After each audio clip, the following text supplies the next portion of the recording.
What's up, Pats fans? We're back. Pat's Tailgate Party Podcast coming back again. This is postseason version of the podcast. Michael Lake is here. I don't know. I said it in pre-show to the guys here. I don't know what episode we're on. I know it's usually a bit, but does anybody know what episode we're on? I think literally we're not counting. We stopped counting, right? We look like the early and late season Patriots offense and defense. You got a little. We're less than stellar at executing right now. How about post Brady 1? There you go. Post Brady 1. I think I'm gonna take a wild guess here. I think we're 17. I think Does that sound right? I feel like we're 17. In the descriptions, by the way, I stopped counting episodes, which is funny you say that. Now I put what we talk about. So to drum up more listenership, which Andrew, you continue to say it drums up every week. So yeah, I think we're at about 46. Yeah, that's gone up all 17 episodes. But we're happy to be back. We got a lot to talk about, man. The news never stops on the Patriots, it seems. At least this year, it's been wow. I mean, it's been something since the Patriots got knocked out of the playoffs. It's been news story after news story. So before we get into that, we'll kick it around the room here. Again, Michael Lakis on Boston Sports Journal. You can find me at Pat Sox Celts Brews. Speaking of Boston Sports Journal, if you haven't gone on to Boston Sports Journal, bostonsportsjournal.com. Greg Bedard puts on the best product for the New England Patriots and Boston sports, in my opinion, that you'll find. So jump on there, bostonsportsjournal.com. Articles, videos, game breakdowns, columns, and it's fantastic. So with that, I'll pass it over to you, Andrew. Yeah. Hey, guys. Good to be with you after a little hiatus there. I'm Andrew Lakis, winter coach on BSJ. I've been having some fun posting lately. I think I broke a personal record on my Tom Brady tribute post. I think we surpassed 40 likes, which is great because normally I get a lot of downvotes. But no, I'm glad to be back with you guys. A ton has been happening.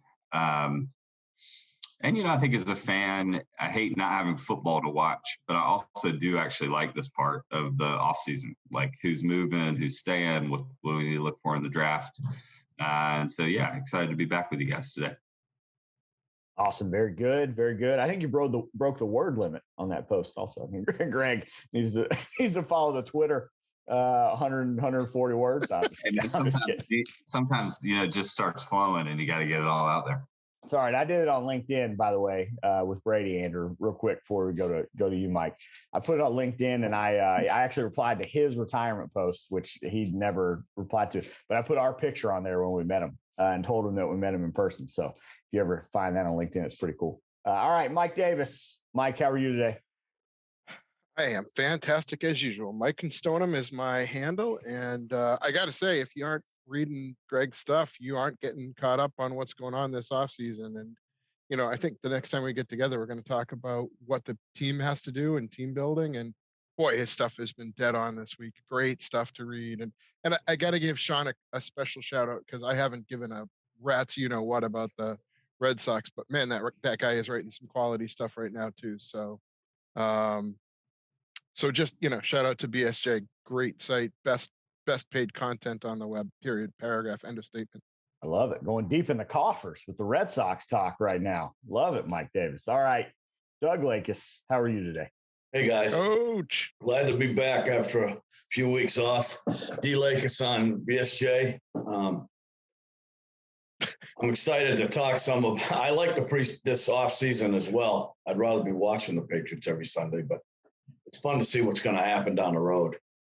Absolutely. I'm in a joking mood today. So I'll tell you, Dad, we're going to send you a manual on how to fix your name on BSJ, how to change it. It's a little late now, Mike, but it's okay. We'll have a Zoom call. We'll walk you through. Coach, man. I don't know that anybody else on there has Coach as their handle. You just be Coach. I think just Coach Lakis works though, man. I don't know. It's ideal. I think you just go Andrew. I mean, 90s sitcom, you go Coach, man. You just put Coach on it. I got you. I think it's T. Nelson, that Joker. Just move on. That's right, Coach. Exactly right. All right. So let's get it done. Yeah. Okay. Sounds good. I'm sure we will. We will. Oh man, that's funny. All right, let's jump into the news. So we got literally like a laundry list of stuff to talk about here. But First thing, probably the most recent news, the Patriots rehired Joe Judge, was with the Patriots in many facets from 2012 to 2019. When he really shined, I guess you could say, was when he was a special teams coordinator. He worked his way up there. And then if you fast forward to 2021, last year, you look at Cam Acord and how the Patriots special teams performed, led the league in block punts, among other things that went wrong with special teams. The interesting thing about this hire, though, is that he didn't get hired as a special teams coordinator. He got hired as an offensive assistant. So I don't know exactly what that means. I hope that he's not the offensive coordinator is the first thing that I'll say, because I'd still like the Patriots to hire Bill O'Brien, or I'd even like Adam Gase, who's a better coordinator than was a head coach.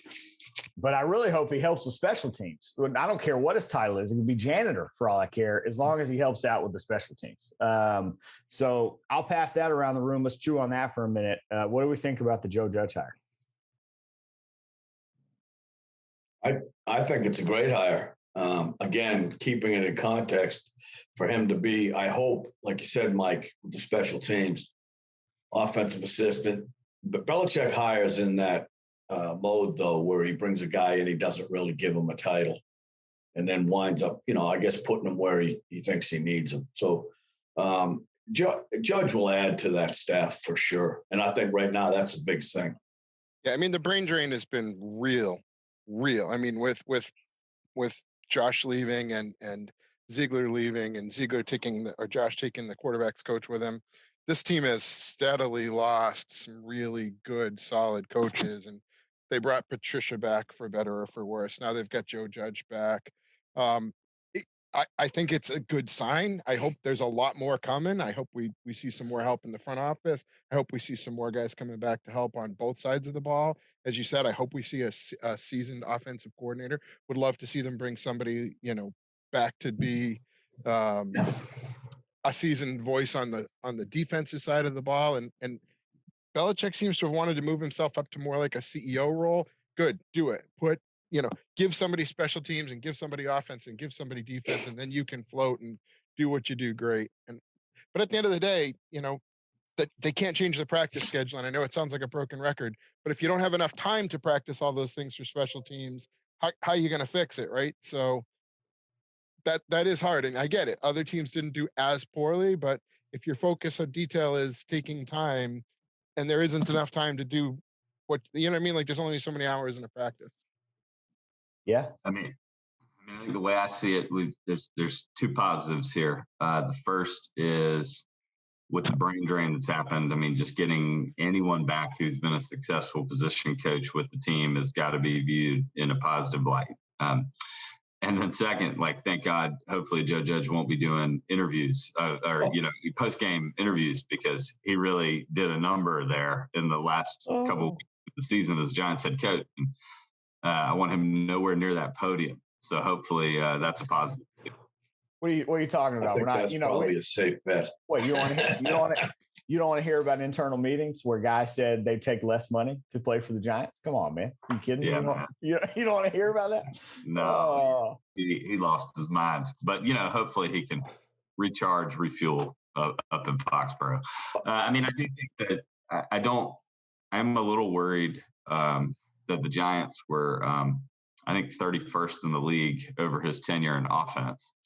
So I really hope this is not all that we're adding to the offensive side of the ball, and that he's not going to be the play caller. I agree with you, Mike, that having Gase or Bill O'Brien or somebody else come back who's actually run an NFL offense as the play caller would still be high on my list of things I'd like to do.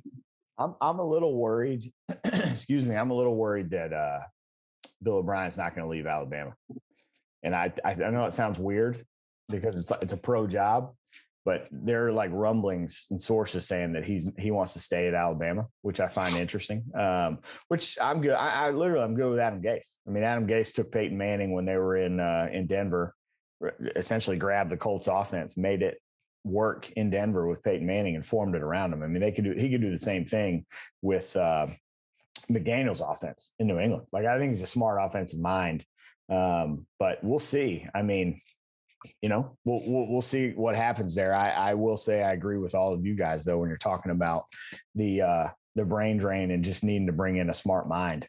With that, exciting news there. Hopefully we continue on with more coaching hires. Let's shift a minute and go into arguably, I'm not going to say arguably, the biggest NFL retirement and biggest Patriots retirement, maybe. I don't know if it was a Bucs retirement or Patriots retirement. We could talk about that also. But TB12, Tom Brady, after 22 years, hangs it up. Obviously the GOAT, obviously the best NFL player to ever play in the game, 7 championships. I'm not even going to read the accolades because I don't have them in front of me, and I got to get a scroll out to read them. But we all know who he is. We all know what he did. Andrew, you talked about your post. I talked about mine. I mean, it was weird. It was a sad day, but it was a celebratory day. It's probably one of the greatest sports figures, and absolutely one of the greatest Boston sports figures retire. So I'll just throw that around, and any thoughts on that? I mean, it's let me tell you this first. I was shocked that he retired. I mean, he was still he probably is going to win the NFL MVP this year. Still threw more passes, I think, than he did the year before. It still looks like he's 25 years old, not 44 years old. And I was shocked. I thought he'd go out with another Super Bowl or until he just couldn't play anymore. So that to me was kind of the biggest revelation. Is it was shocking. But what do you guys think? I think Governor Baker's not going to run for re-election, so he had to retire in time so he could become governor of Massachusetts. All this PR he's done recently to make himself super popular here in Mass so that he could. No, I'm just kidding. But I don't know if he'd get voted in Massachusetts. That's a separate topic, but I don't know if they would vote for him in Massachusetts based on the political swing. But anyway, Andrew. I think. Just to recap a little bit what I put in that post, that it was just kind of spur of the moment that morning as the news just coming out. I mean, I don't think. He's the greatest. There's so many memories of Tom Brady that I have that will forever shape being a Patriots fan and probably being a football fan. I mean, even last year I was rooting for him with the Bucs. I think the thing that stood out to me that I probably appreciate more and more each passing day is when you have such a clutch performer as the greatest player on your team for a prolonged amount of time, Tom Brady, Michael Jordan, just this absurd confidence you have is so unique in life. I mean, I don't think for 20 years there was a single day, right, wrong, indifferent, that I wasn't like, oh yeah, we're good. Like, even if we get down, we're good. I don't care who the other team is, how good they are, we're good. And that's just so rare. I mean, I think I've felt it the last 2 years watching this team and realizing how much I took that for granted. And I think it's what made Tom Brady, not only a successful quarterback, but honestly one of the greatest athletes we've ever seen. Like his ability, his drive, and his determination, and his ability to focus when all around him was going sideways is something that I don't know that we'll ever see again. And, it's not fair to put that on Mac Jones or Cam Newton or anybody who comes after him, because nobody's going to match that. I mean, it just is truly what made him remarkable.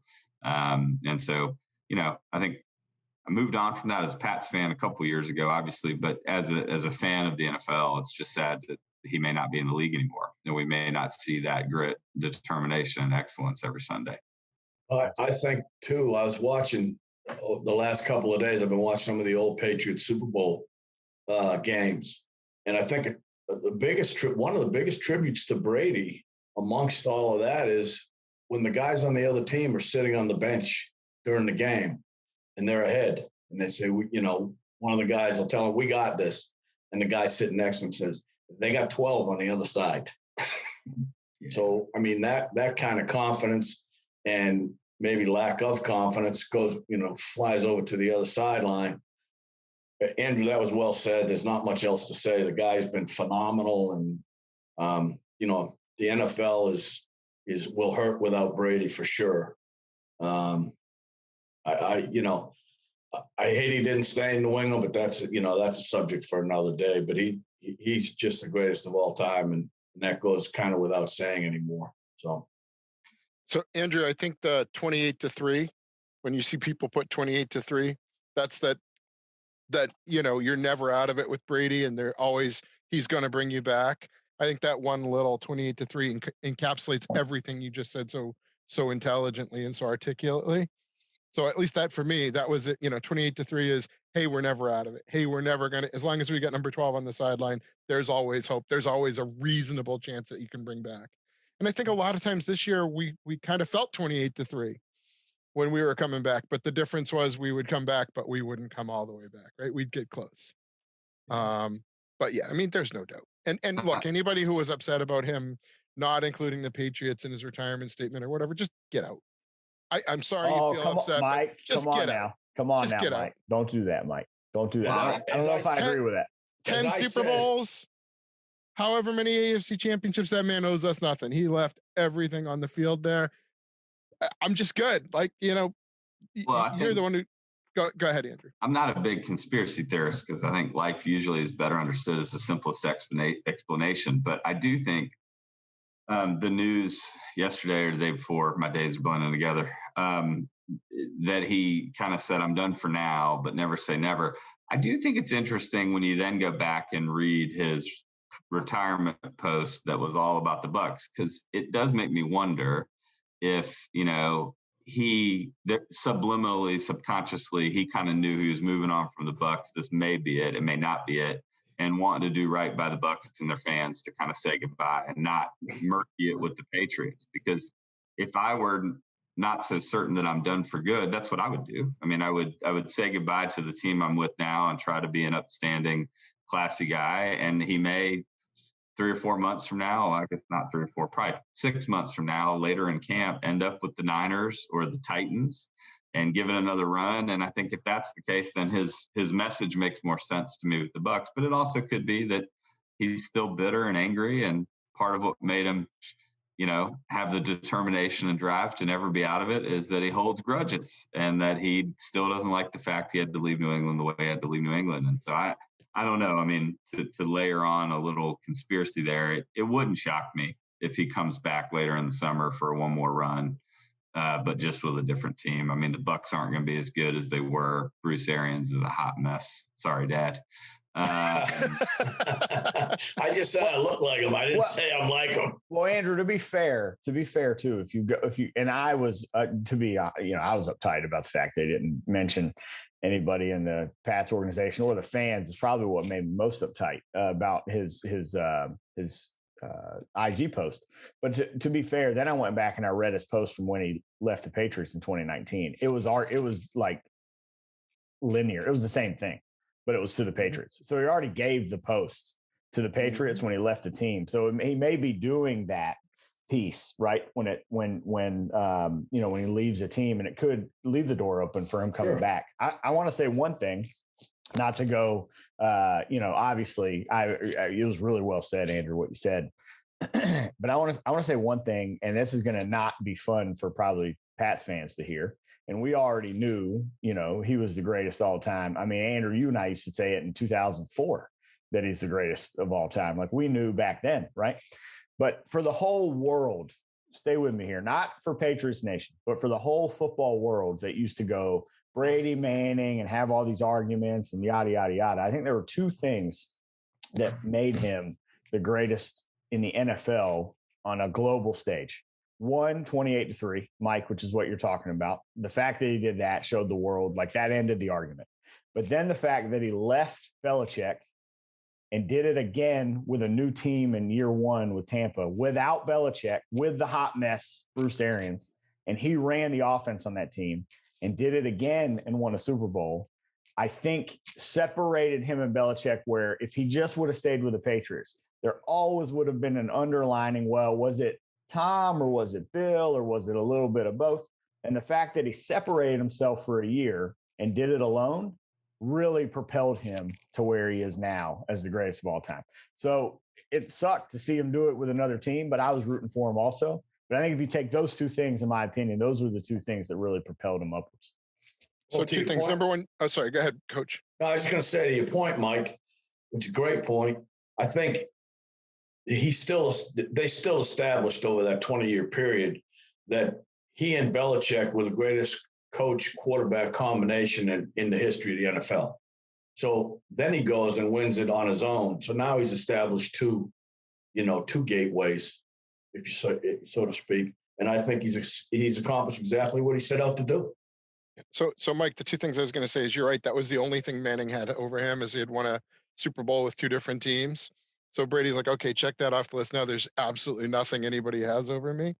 But number two, the other thing I was going to say is that, he did solid by the Bucks, because by giving his announcement when he did, it gave them time to start looking around and trying to find his replacement, not after the Super Bowl, but now when that tampering is really critical, whether it's Aaron Rodgers or um, any one of those premier quarterbacks that's going to be on the move. They've now been able to start putting their ducks in a row and start trying to figure out who's next. And by him putting his hat in the ring and saying, I'm done now, it gave them much more time. I mean, one of the things Brett Favre did that killed his team, and then that Brady did to the Patriots, was dragging it out so long, right? Nobody knew who that slot was going to be, so they didn't have time to recruit the replacement. That's right. It's a good call. Couple more points real fast. No, I want to get into this this lawsuit news, this bombshell lawsuit news that I know we're passionate about. So one, I think Brady's going to come back because I heard a stat the other day that George Blanda still has the record for any quarterback with passing yards over the age 44, I think it was, or 43 or something like that. The minute Brady sees that or hears about that, he's going to come back, even if it's just for a game. I think it's only like 200 or 300 yards, right? So he can't lose to George Blanda. And second of all, damn it, I want our third round pick back, and I want our money back and all this stuff for this friggin' Deflategate scandal that the NFL covered up. That pisses me off. I want all that stuff back. Yep, that's right. Perfect storm. I want it all back. It's friggin' that. I don't know if you guys read that. We're not going to get into it too deep right now. Yeah. But they friggin' covered up the evidence. It was old news. It's a sham from the beginning. Old news. Mike, it's old news, but they stole draft picks from us. They took money from us, and I want it all freaking back.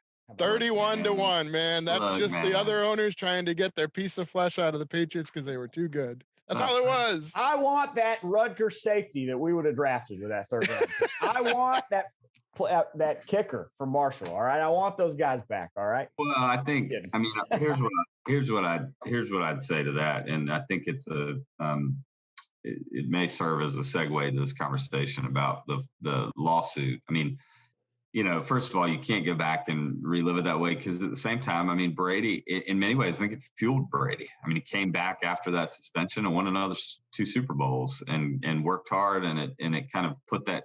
He doesn't need a lot of excuses for a chip on his shoulder, but he'll find them. But I also think, like, the way the NFL operates, the connection here is that the very same way they buried that and never took accountability for it and weren't transparent about what was happening is exactly what this lawsuit is raising to the forefront here. It's not necessarily that there's, one or two villains in this. I mean, everybody's been talking about, did Bill Belichick do something wrong? Can he get in trouble?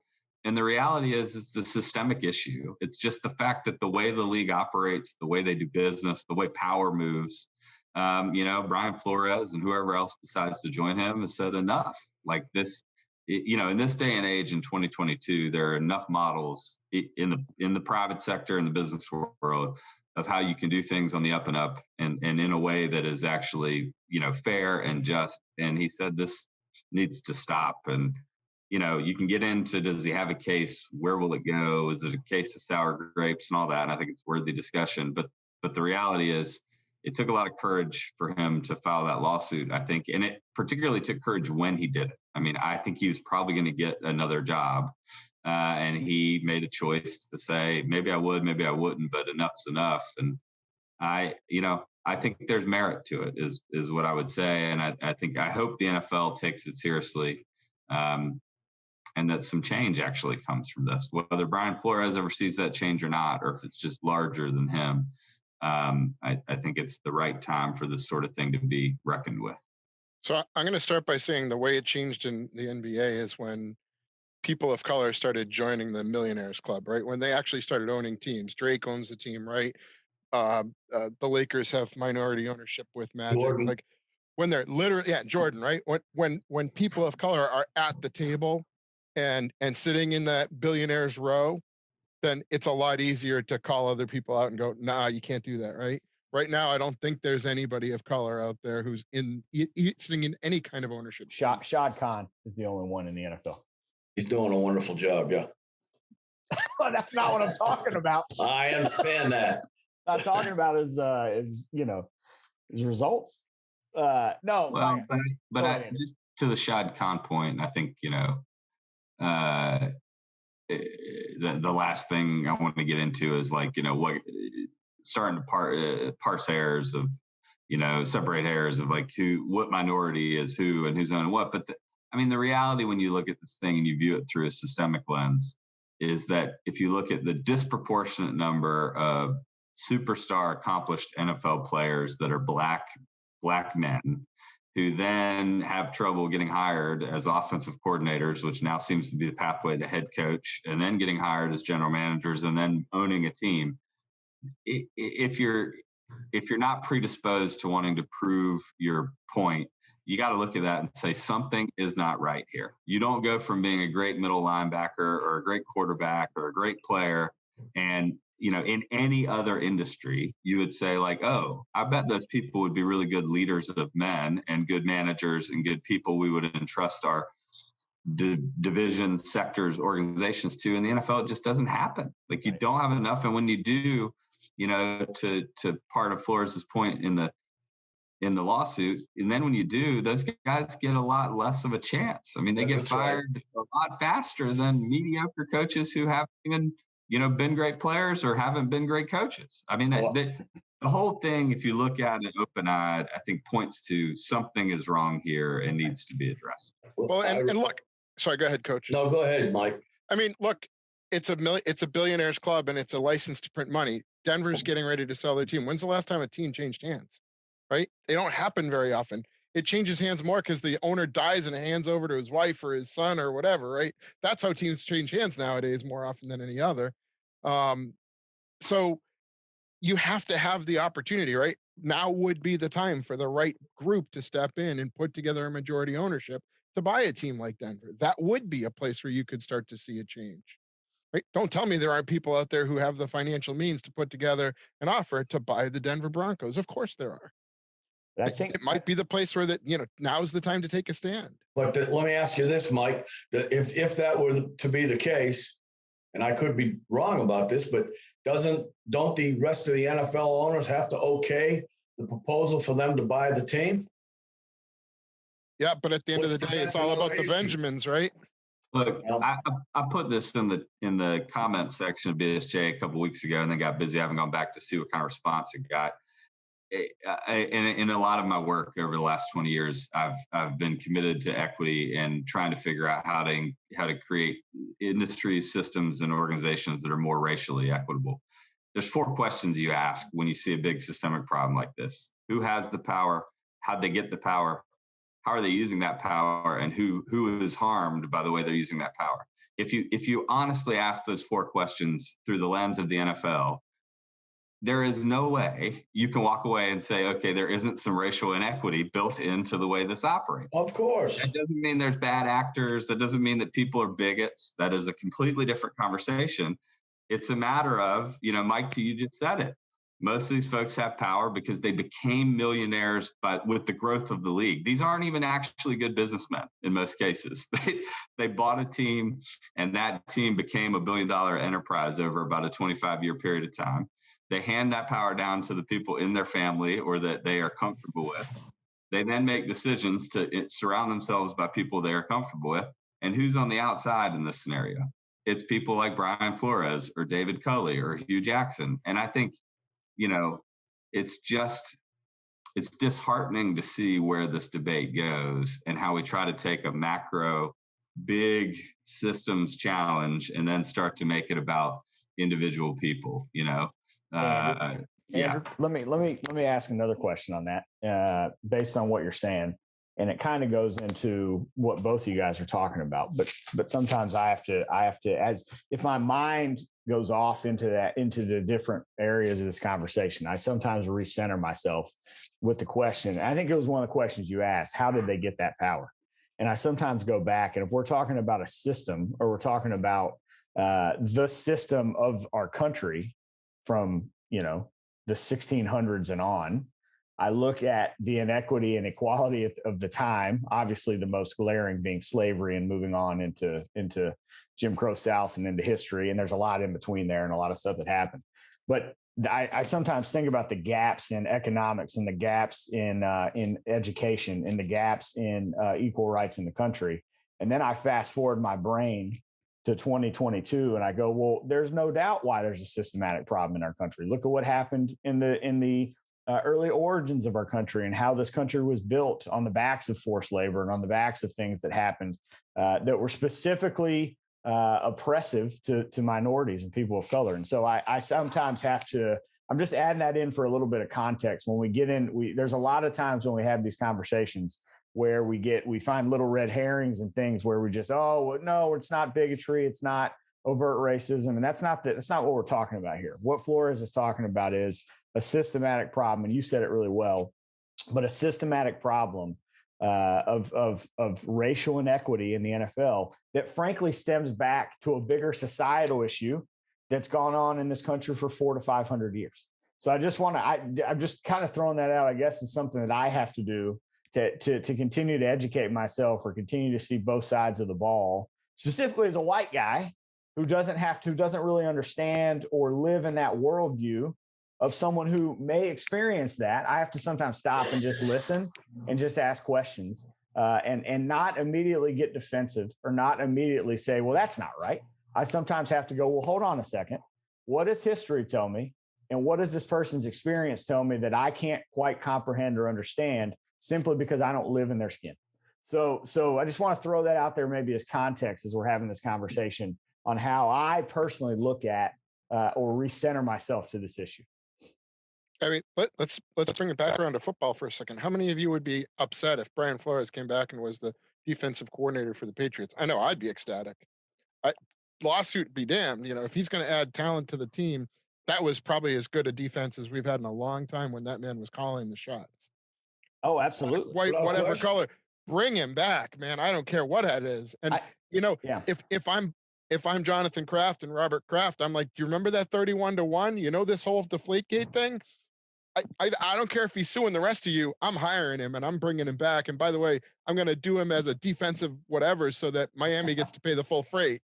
Well, so here's the issue. If we're going into football, here's the problem with that is now, and Bedard talked about this, and Bedard wrote a great article on this, by the way. There were some points I agreed with, some points I didn't agree with. Greg's a journalist, so he's coming from it from a football angle. There are some things you can read the comments on. A lot of us had comments on that, and some of the pieces that he articulated well, and some that I don't think he exactly articulated well, or some of the questions that he asked. But I worry now, and I don't know. This is what Andrew just talked about. There's the conversation now that did Flores burn a bridge with Belichick when he put his text messages out there as Belichick being an overly private guy. Whether it was the right thing to do, which I think it was, or the wrong thing to do. Now the question is, I don't think he'll ever come back, or people don't think he'll ever come back because Belichick won't rehire him based on the fact that he broke his trust. So for whatever that's worth, I would love to see him back as the defense. Selfishly, yeah, he's the best. That's the best defense we've had since other than the early Patriots teams when Cornell was running the defense. It's the best defense we've had in that entire 20-year period outside of those early years. So, yeah, I would love to have him back. I just don't know if that's a reality now based on the fact that he shared those text messages without Bill knowing. Not saying he shouldn't have. I think he should have. And I commend him for doing so. But he even said he probably won't get the opportunities they normally would get because of what he did, which is the true test of courage, which, Andrew, is what you said, which is why I commend him for doing it. Call me crazy. I don't think he shared it without Belichick knowing. I think he was like, hey, Bill, yeah, I don't care. I think Bill was like, this screws the Giants. This screws the Buffalo Bills. This is what's in the best interest of my team. Bring it on, Brian. Bring it on. You go slash and burn, baby. And burn. Mike, I think you're the total opposite of thinking the simplest answer is life, based on what Andrew just said. I don't know. Andrew, go ahead. Yeah. No, I don't know. I mean, I don't know that we'll ever know. I mean, I do think, I disagree with Greg on this front. Like, maybe there's a world where Flores and Belichick have a conversation first, and he says, "Hey, I'm not giving you a heads up because I want to get your permission. I'm just giving you a heads up so you know what's coming." But courage and taking a stand on one's convictions, especially when there's a real cost to it. Those things are complicating and possibly distracting factors, right? I mean, if Brian Flores is sitting around wondering how's this going to land with Bill Belichick, should I do this or not, then he's already missed the moment to take a stand based on his convictions. I mean, I think, Mike Davis, to your broader point, like, yeah, I'd hire him in a heartbeat. And he's clearly a great leader of men. He clearly knows what he's doing. In the face of an owner and an organization that was trying to cause them to lose and him to be unsuccessful, he was too successful. I mean, just imagine any other job interview in the world where somebody says, in the face of all adversity and odds stacked against you, you somehow figured out how to be wildly more successful than you thought you could be. Yeah, so, in a heartbeat. So guys, the first time I read the screen shares, I was totally on board with you. Exactly. Like, what is he doing? 69-year-old man needs to hire a grandkid to, manage his social media and his texts and all that. Then I went back and really carefully read those text messages. Belichick comes out looking like a hero. Oh, I misread their text message, right? Read it. It's almost like he was very carefully wording every sentence in what he posted. I think that it was very carefully crafted for him to help Brian Flores out and not get into trouble. Oh, they're going with, like, read it again. Oh, yeah, no, carefully. He didn't text the wrong person. I think Ben Volin came out and said and reread it and said, no, he didn't text the wrong person. He texted the wrong Brian based on the information he got from the Bills. Like, literally, he thought the Bills were saying Brian Flores, not Brian DeBall. That's the problem. It wasn't. Now, time out. Think about that, though. I told you at the start, I'm not really a big conspiracy theorist, but think about what you just said. Why would the Bills be texting? Have any idea, right? Around I agree with you. I agree with you. And by the way, I mean, the one thing that gives me pause and makes me think Mike Davis might be right on this front is, when in your life have you ever known Bill Belichick not to be a maniacally detailed strategist? Yeah, that's right. Everything that man does has a purpose, whether ulterior or direct. And Mike, if you're screaming, I want that 3rd round draft pick back, and how unfair they were, how do you think Bill Belichick feels? Yeah, I mean, you were just typifying his reaction. Man, now here's the proof that they screwed me. Okay, guess what, guys? Right back at you. Look, man, listen, I would love that to be the case. I'd love him to get Flores back. As weird as it sounds, though, I'd really love Flores to get another head coaching job instead of coming back as our defensive coordinator in a perfect world.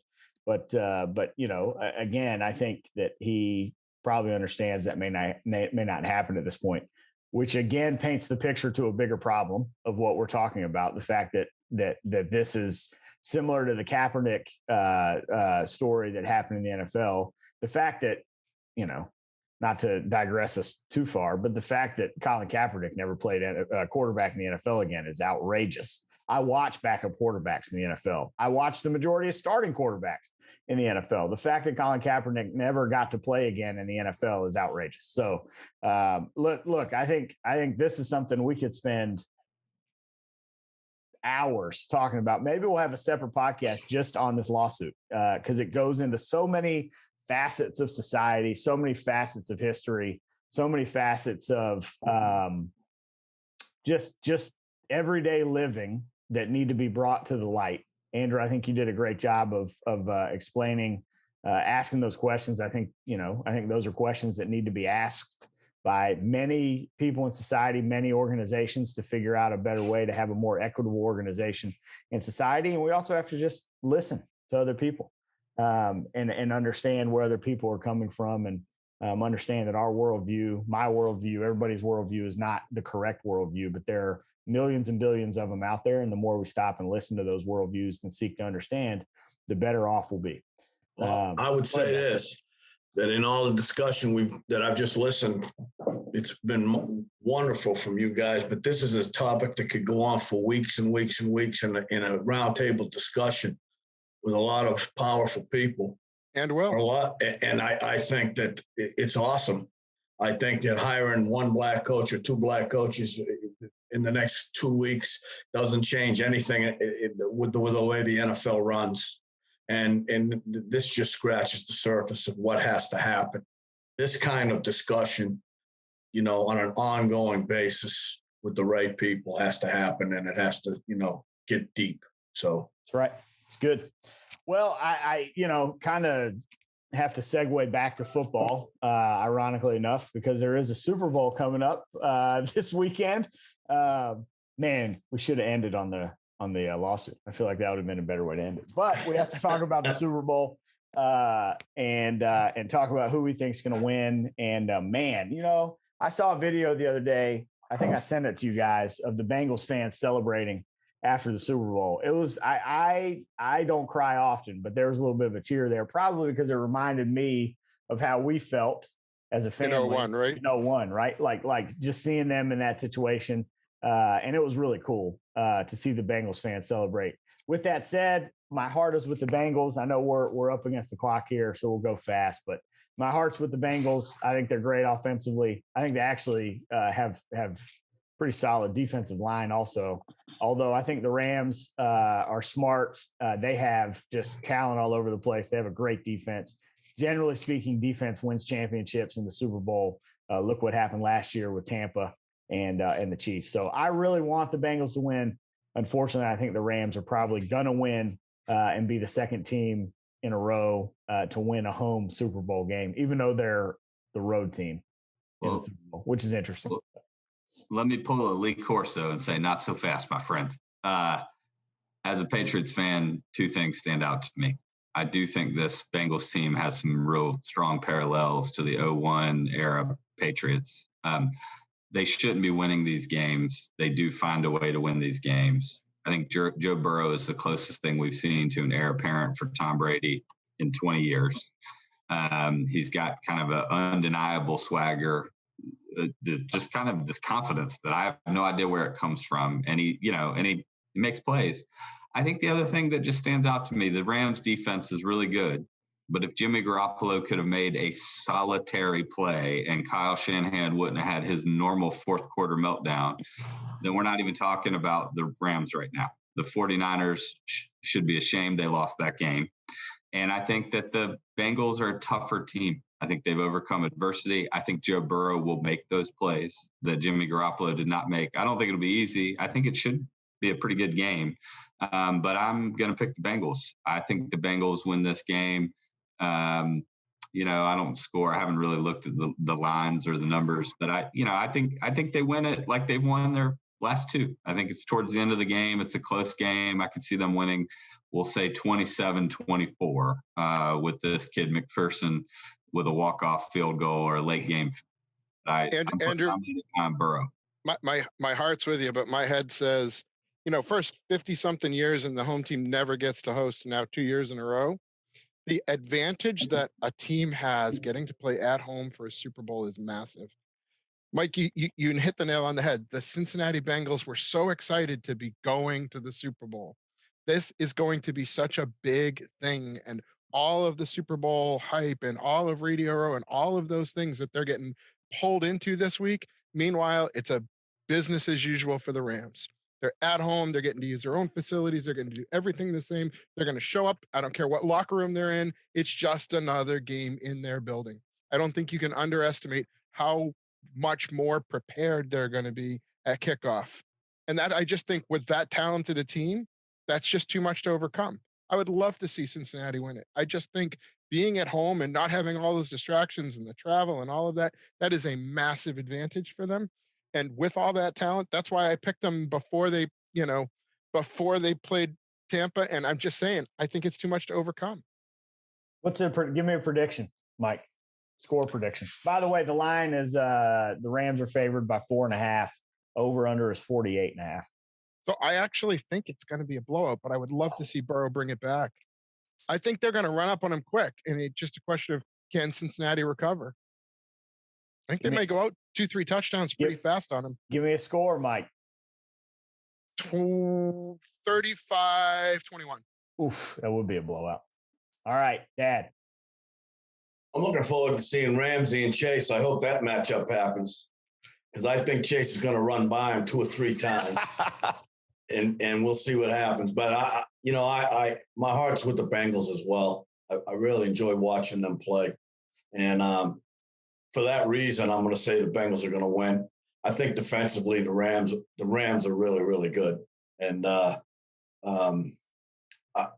Stafford to me is still an enigma. I don't know that what will happen with him in this game, although he's throwing the cup and 4 other guys who can catch the ball. Right. So, I mean, that's a big deal. I'm going to say the Bengals win 31-27 late. All right. Perfect. All right. We're up against the clock. We can talk about the Super Bowl all day too. We got 2 Rams, 2 Bengals. We'll see what happens. I hope the Bengals do win though. Hey, this was episode 17, Aaron Dobson, best 17 on the New England Patriots all time. Just kidding. We'll do that next week. Enjoy the Super Bowl. We'll be back to talk draft and more offseason stuff on the next episode.